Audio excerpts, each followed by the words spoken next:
Hello everyone. आज से जो है हम सेल बायोलॉजी का चैप्टर जो है वो स्टार्ट करेंगे, जिसमें हम सबसे पहले जो है वो सेल के बारे में पढ़ेंगे। सेल होता क्या है?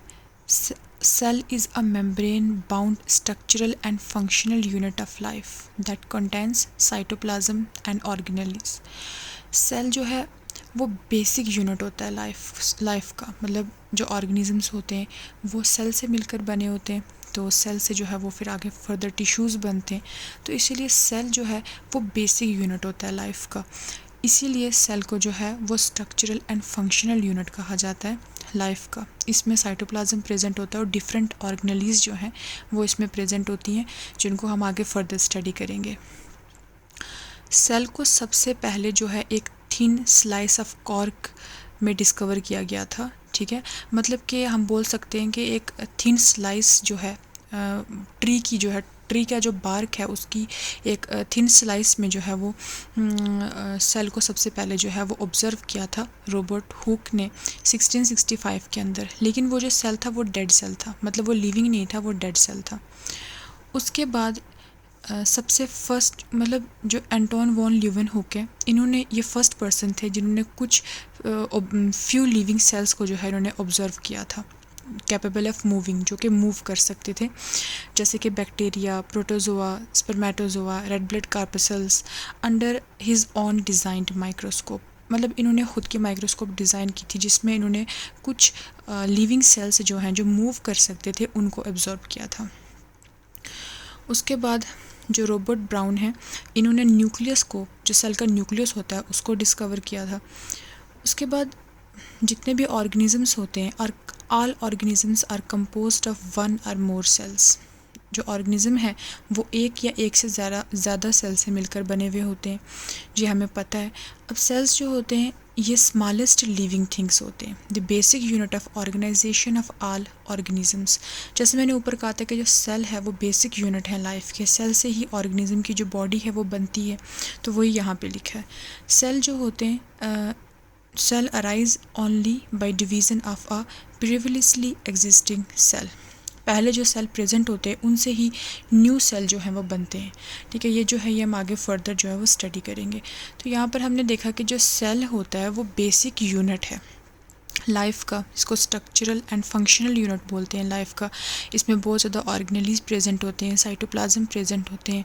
सबसे पहले डेड सेल को डिस्कवर किया था रॉबर्ट हुक ने। उसके बाद कुछ लिविंग सेल्स को जो है वो डिस्कवर किया था एंटोन वॉन ल्यूवेनहुक ने अपनी खुद की डिज़ाइन की हुई माइक्रोस्कोप में।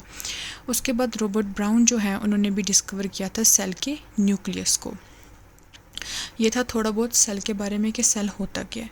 अब हम आगे जो है देखेंगे दो डिफरेंट टाइप के सेल्स होते हैं, prokaryotic cell and eukaryotic cell.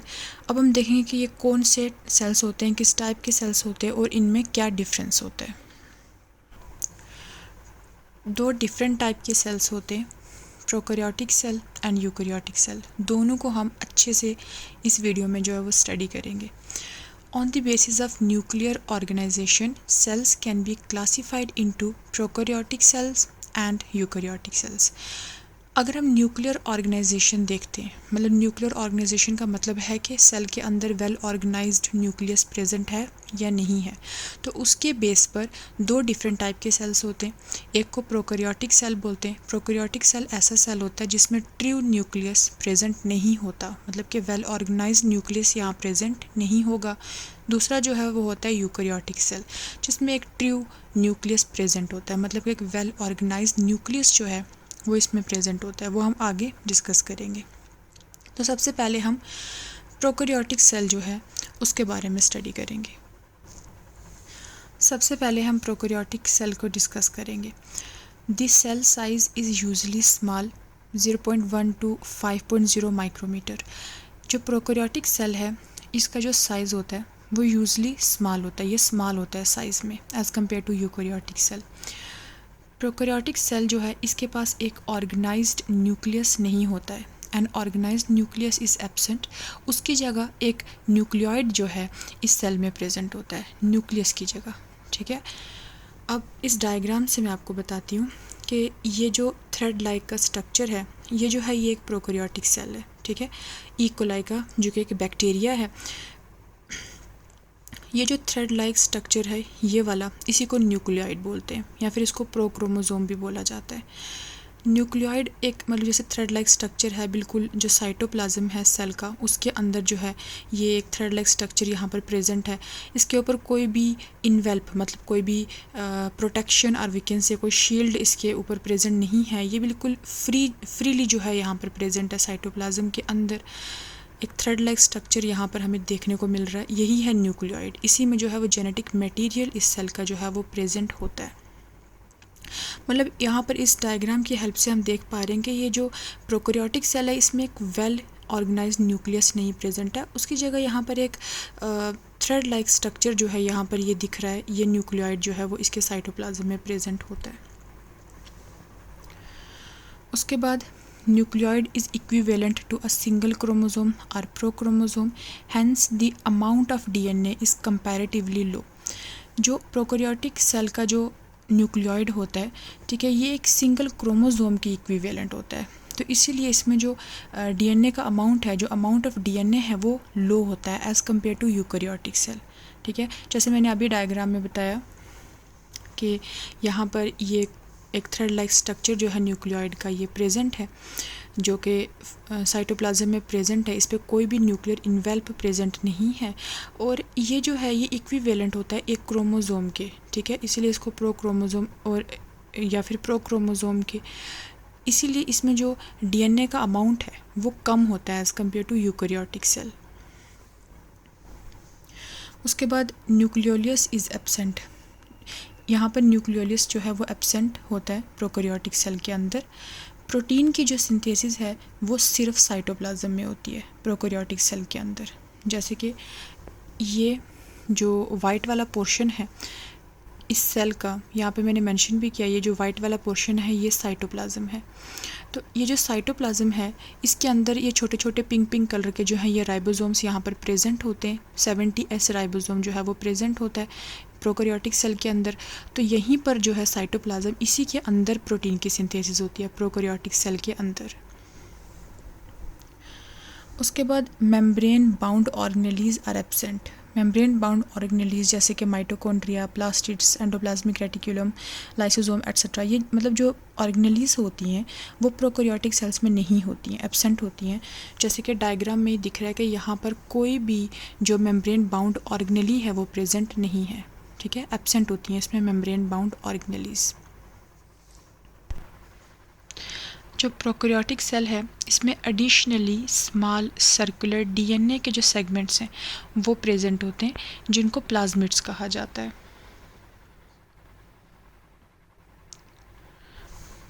और जो प्लाज्मिड्स होते हैं ये यूजुअली जो हैं ये एब्सेंट होते हैं यूकैरियोटिक सेल के अंदर। उसके बाद जो राइबोसोम होता है प्रोकैरियोटिक सेल का वो 70S टाइप का होता है।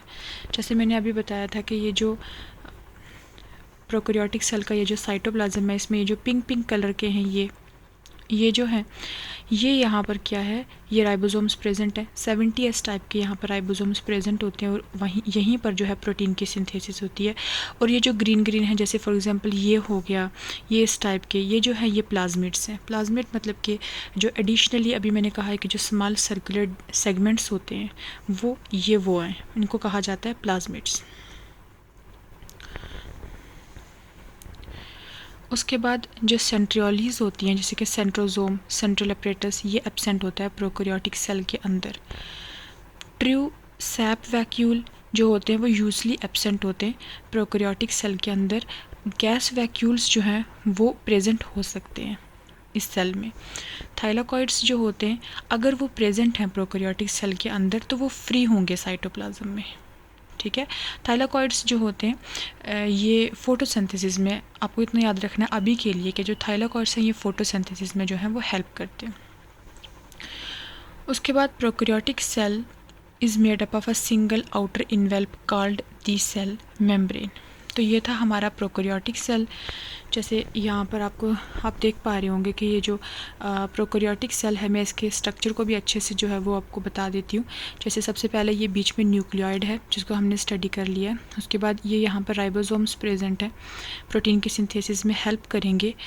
ये जो हैं यहाँ पर ये ग्रीन ग्रीन वाले ये जो हैं ये प्लाज्मिड्स हैं, स्मॉल एक्स्ट्रा जो स्मॉल सर्कुलर डीएनए होते हैं ये यहाँ पर जो है यहाँ पर प्रेजेंट है। उसके बाद ये जो है ये वाइट वाला पोर्शन ये साइटोप्लाज्म है। ये जो है ये थ्रेड लाइक के जो ये लंबी लंबी थ्रेड लाइक स्ट्रक्चर्स हैं, ठीक है, इन्हें फ्लैजिला कहा जाता है। फ्लैजिला जो है ये सेल की मूवमेंट में हेल्प करता है। और ये तो छोटे छोटे छोटे छोटे यहाँ पर ये जो स्ट्रक्चर्स हैं इन्हें पीली कहा जाता है। ये भी हेल्प करता है सेल की मूवमेंट में। और ये जो अटैचमेंट होती है सेल की किसी और सरफेस के साथ उसमें ये हेल्प करता है। जैसे फॉर एग्जांपल अगर इनकी अटैचमेंट होनी होती है इनकी होस्ट के बॉडी के साथ तो उसमें भी जो है ये हेल्प करता है। उसके बाद यहाँ पर हम देख सकते हैं कि ये जो है ये ग्रीन वाला, ठीक है, इसको ये प्लाज्मा मेम्ब्रेन है, ठीक है, उसके बीच में पेरिप्लाज्मिक स्पेस आती है, फिर उसके बाहर सेल वॉल प्रेजेंट है और यहाँ पर कैप्सूल प्रेजेंट है। तो ये जो है ये स्ट्रक्चर है प्रोकैरियोटिक सेल का, ठीक है। फॉर एग्जांपल जिसमें माइकोप्लाज्मा एग्जांपल ले लो, bacterial cell, blue green algae, ये कुछ एग्जांपल्स हैं प्रोकैरियोटिक सेल्स की। प्रोकैरियोटिक सेल्स में हमने इसके स्ट्रक्चर को अच्छे से देख लिया। इसमें कोई भी मेम्ब्रेन बाउंड ऑर्गेनेली जो है वो यहाँ पर प्रेजेंट नहीं है। वेल ऑर्गेनाइज्ड न्यूक्लियस यहाँ पर प्रेजेंट नहीं है, ठीक है। ये कुछ चीज़ें यहाँ पर जो हैं वो प्रेजेंट नहीं है, ठीक है। अभी जो है हमने प्रोकैरियोटिक सेल को अच्छे से स्टडी किया। अब हम यूकैरियोटिक सेल को स्टडी करेंगे और साथ में हम यूकैरियोटिक सेल को प्रोकैरियोटिक सेल से डिफ्रेंशिएट भी करते जाएंगे। सबसे पहले यूकैरियोटिक सेल जो है वो लार्ज होता है साइज़ में, 5 से 100 माइक्रोमीटर जो है इसका साइज़ हो सकता है। ये लार्ज होता है साइज़ में as compare to prokaryotic cell. उसके बाद जो एक बहुत ही बड़ा और मेन डिफरेंस जो है यूकैरियोटिक सेल और प्रोकैरियोटिक सेल में वो ये है कि यूकैरियोटिक सेल में ऑर्गेनाइज्ड न्यूक्लियस जो है वो प्रेजेंट होता है। ऑर्गेनाइज्ड न्यूक्लियस का ये मतलब है कि इसमें जो न्यूक्लियस है वो अच्छे से डिफ्रेंशिएट होता है। न्यूक्लियर इन्वेल्प में क्रोमैटिन यहाँ प्रेजेंट है, न्यूक्लियोलस यहाँ पर प्रेजेंट होते हैं, न्यूक्लियोप्लाज्म यहाँ पर प्रेजेंट होता है। मतलब एक वेल ऑर्गेनाइज्ड न्यूक्लियस जो होता है इस यूकैरियोटिक सेल में वो प्रेजेंट होता है। लेकिन प्रोकैरियोटिक सेल में हमने देखा था कि यहाँ पर कोई भी ऑर्गेनाइज्ड न्यूक्लियस प्रेजेंट नहीं था, बस एक न्यूक्लियोइड यहाँ पर जो है वो प्रेजेंट होता है जिसमें जेनेटिक मटेरियल जो है इस सेल का वो प्रेजेंट होता है। अब यूकैरियोटिक सेल में यहाँ पर जो है मैंने एग्जांपल ली है एनिमल सेल और प्लांट सेल की, आपको यूकैरियोटिक सेल समझाने के लिए।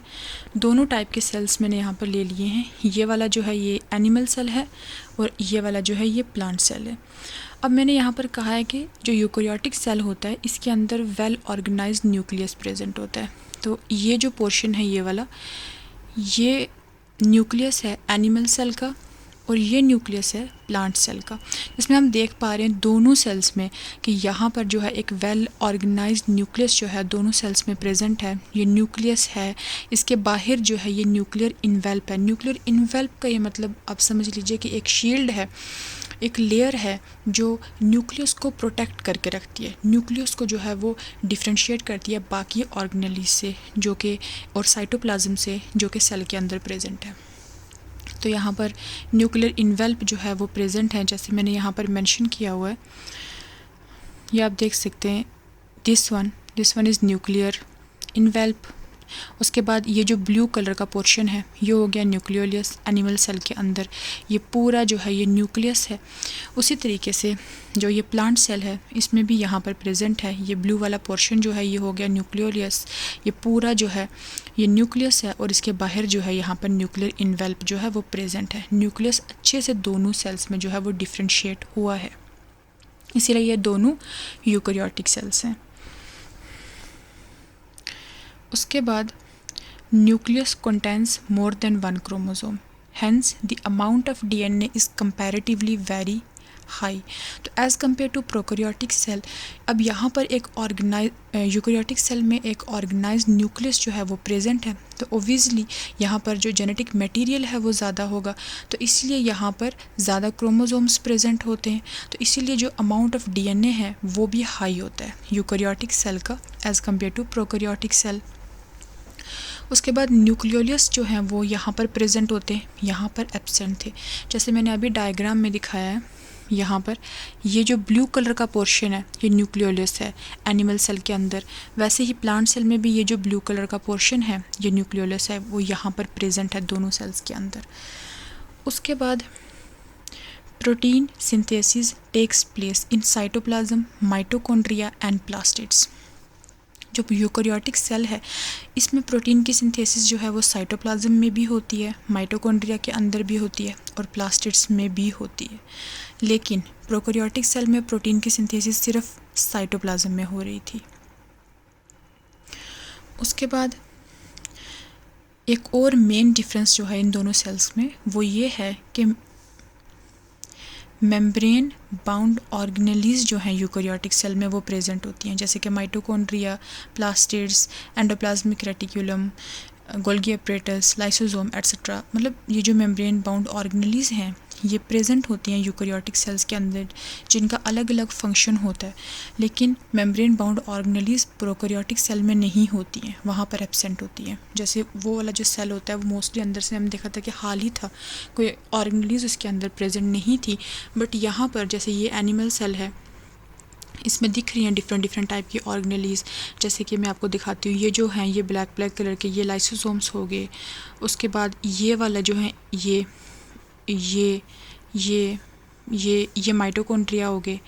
उसके बाद ये जो है ये राइबोसोम है। उसके बाद ये पेरोक्सिसोम है, ये ग्रीन वाला पोर्शन ये वाला ये साइटोप्लाज्म है। ये बीच में न्यूक्लियस हमने अभी स्टडी किया। उसके बाद ये जो है ये स्मूथ एंडोप्लाज्मिक रेटिकुलम है। उसके बाद ये वाला जिसके ऊपर ये कुछ डॉट है ये रफ एंडोप्लाज्मिक रेटिकुलम है। डॉट का मतलब ये है कि इसके ऊपर जो है राइबोसोम्स प्रेजेंट है, तो इसीलिए इसको रफ एंडोप्लाज्मिक रेटिकुलम बोलते हैं। उसके बाद यहाँ पर ये वाला पोर्शन जो है ये हो गया गोल्गी अपरेटस।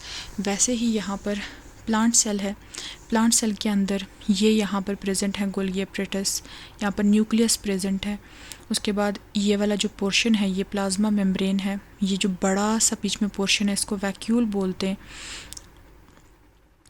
ये बीच में मिडल लैमेला है। ये बाहर सेल वॉल यहाँ प्रेजेंट है। ये राइबोसोम्स प्रेजेंट है साइटोप्लाज्म के अंदर।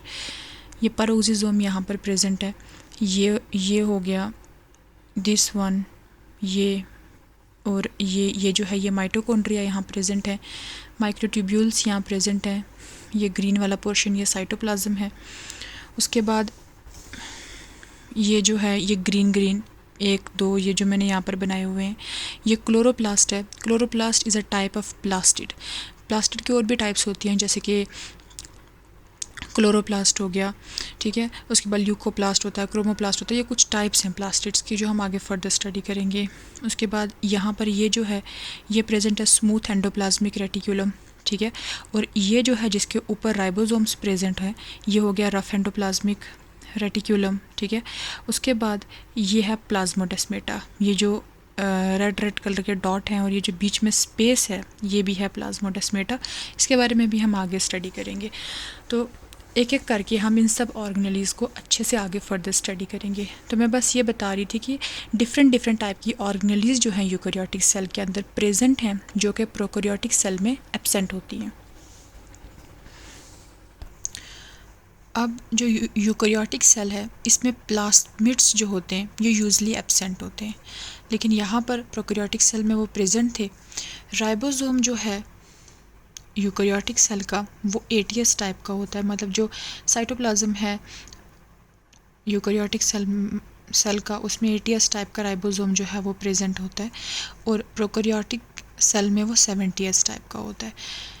ATS टाइप का जो राइबोसोम है वो प्रेजेंट होते हैं जो साइटोप्लाज्म हो गया यूकेरियोटिक सेल का उसके अंदर। उसके अलावा 70S टाइप राइबोसोम भी प्रेजेंट होता है माइटोकॉन्ड्रिया और प्लास्टिड्स के अंदर।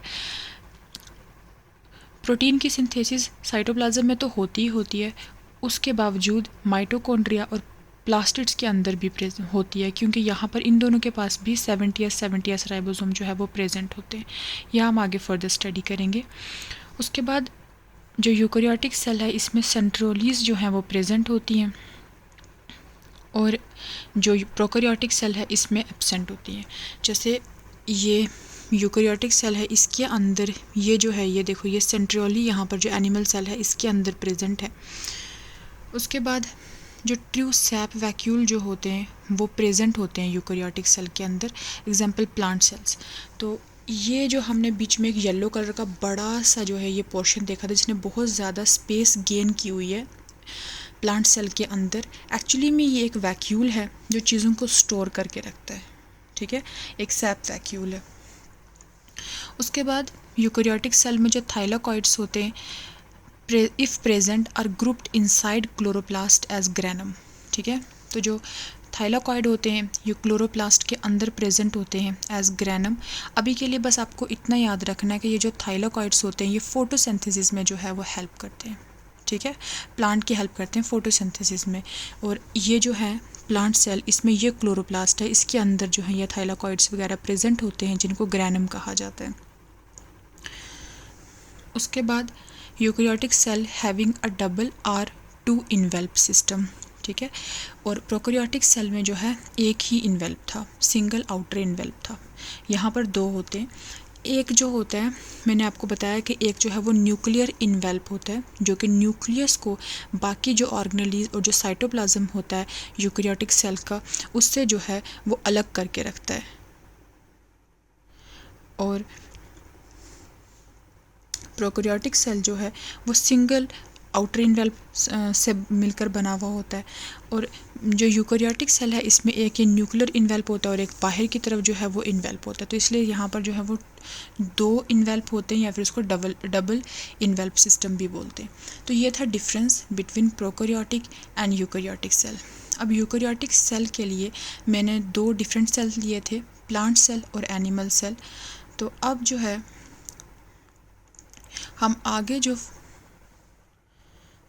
हम जो इससे नेक्स्ट टॉपिक जो है नेक्स्ट इंशाल्लाह वीडियो में डिस्कस करेंगे वो होगा प्लांट सेल और एनिमल सेल के ऊपर। आई होप कि आपको जो आज का टॉपिक है what is cell, what is prokaryotic cell, what is eukaryotic cell, ये अच्छे से समझ आया होगा। अगर कोई भी क्यूरी है, कोई चीज़ आपको समझ नहीं आई है तो आप वो नीचे कमेंट कर सकते हैं, मैं उसका आंसर डेफिनेटली दूँगी। If you like my video, अगर आपको चीज़ें समझ आई हैं तो प्लीज़ मेरी वीडियो को लाइक करें, शेयर करें। और अगर कोई भी प्रॉब्लम है, कोई भी क्यूरी है तो आप कमेंट करें, मैं उसका आंसर डेफिनेटली दूँगी। Thank you.